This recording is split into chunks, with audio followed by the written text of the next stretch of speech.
Halo teman-teman, informasi seputar keuangan khususnya dunia pinjaman online. Kali ini Mani tidak akan membahas tentang aplikasi ilegal ya. Sekalipun tiap hari masih banyak aplikasi-aplikasi baru yang bermunculan yang bisa teman-teman akses di Play Store. Nah, hari ini informasinya saya akan membagikan tentang DC lapangan ya, atau debt collector lapangan. Jadi informasinya aplikasi-aplikasi apa saja, aplikasi pinjol apa saja yang ada DC lapangannya. Hal ini tentunya penting karena supaya kita menjadi waspada dan mempersiapkan mental kita untuk menghadapi DC lapangan. Jangan sampai kita meminjam ke pinjol tetapi tidak mengetahui apakah dia ada DC lapangan atau tidak, sehingga kita tidak akan tertipu ketika ada pinjol yang tidak ada DC lapangannya lalu mengancam bahwa akan datang ke rumah, ternyata memang mereka tidak memiliki DC lapangan. Simak sampai akhir teman-teman, dan nanti kita akan mengetahui aplikasi apa saja yang ada DC lapangannya. Ini khusus untuk aplikasi yang resmi ya, yang memang legal ya. Oke, baiklah. Sebelum melanjutkan teman-teman, ya harapan kami sih dengan adanya informasi-informasi ini sesegera mungkin teman-teman untuk stop pinjaman online ya, baik yang ilegal maupun yang legal, karena dua-duanya juga memiliki cara penagihan yang tidak jauh berbeda, akan tetapi yang berbeda hanyalah ketentuan-ketentuan yang bersifat formal. Aplikasi pinjol OJK yang ada DC lapangan. Pertama adalah Kredit Pintar. Teman-teman, Kredit Pintar ini tentunya memiliki DC lapangan yang mana meliputi wilayah Jawa dan Bali. Jadi teman-teman yang berada di wilayah Jawa dan Bali yang mengajukan pinjaman ke Kredit Pintar itu ada DC lapangannya ya, gitu. Jadi harus teman-teman memahami ini. Kemudian isi cash. Isi cash ini memiliki DC lapangan juga ya, di mana DC lapangannya ini meliputi wilayah Jabotabek.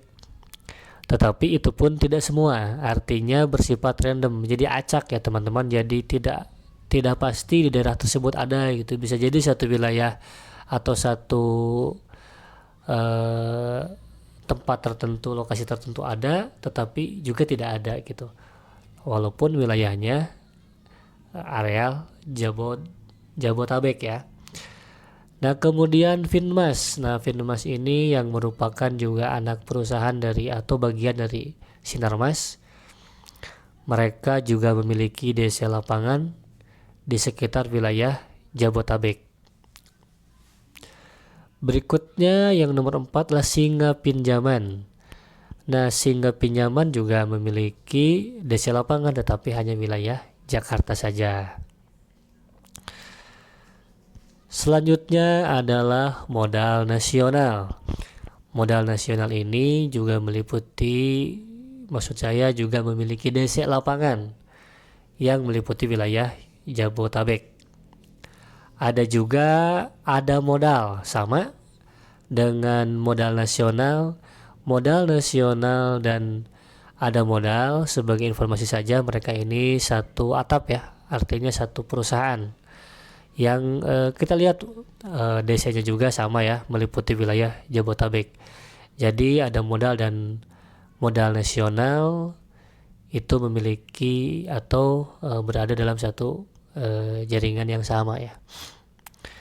Berikutnya adalah Tunaiku teman-teman. Nah, di mana Tunaiku ini DC lapangannya meliputi wilayah Jawa, tetapi jangan khawatir, walaupun wilayah Jawa, karena wilayah Jawa ini sangat luas dan mereka hanya berada di kota-kota besar tentunya ya. teman-teman bisa cari sendiri di kota-kota besar itu pasti di situ ada DC lapangannya. Kemudian Coinwork. Nah, Coinwork ini juga meliputi wilayah Jabotabek. Nah, teman-teman, jadi untuk DC lapangan ini bagi Coinwork ada di wilayah Jabotabek. Selanjutnya Indodana. Indodana juga sama meliputi wilayah Jabotabek. Dan terakhir adalah Julo. Nah, tetapi juga Julo ini terbatas. Mereka hanya memiliki DC lapangan sekitar Jakarta, Depok, dan Bekasi. Nah, teman-teman, sebagai informasi juga bahwa ada beberapa DC yang cukup ekstrim ya cara penagihannya, mereka sampai datang ke kantor konsumennya ya. Hal itu kami ketahui ketika ada laporan yang konsultasi ke Money bahwa ada DC lapangan yang datang ke kantor. Nah, teman-teman tenang saja, hadapi saja, kuatkan mental, karena memang itu ranah privasi seharusnya ya. DC lapangan itu tidak boleh seperti itu ya.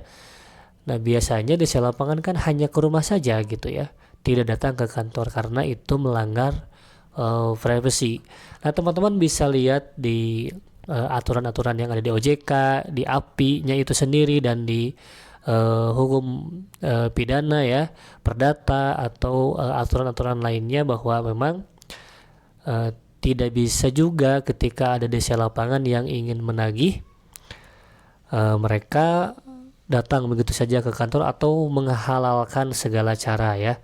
Jadi terornya ekstrim misalnya, lalu datang ke kantor menyebar data gitu ya. Nah, itu teman-teman. Jadi teman-teman juga tenang saja, sekalipun memang ada DC lapangan, jangan terlalu panik ya, karena panik itu awal dari tindakan-tindakan yang kemudian akan membuat kita menjadi gelap mata dan ya akhirnya kita stres ya gitu.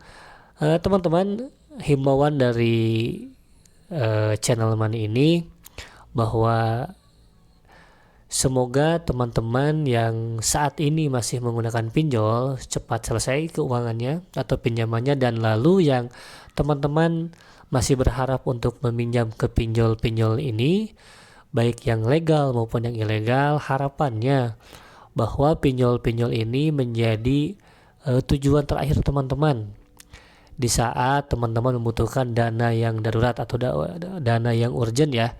Jadi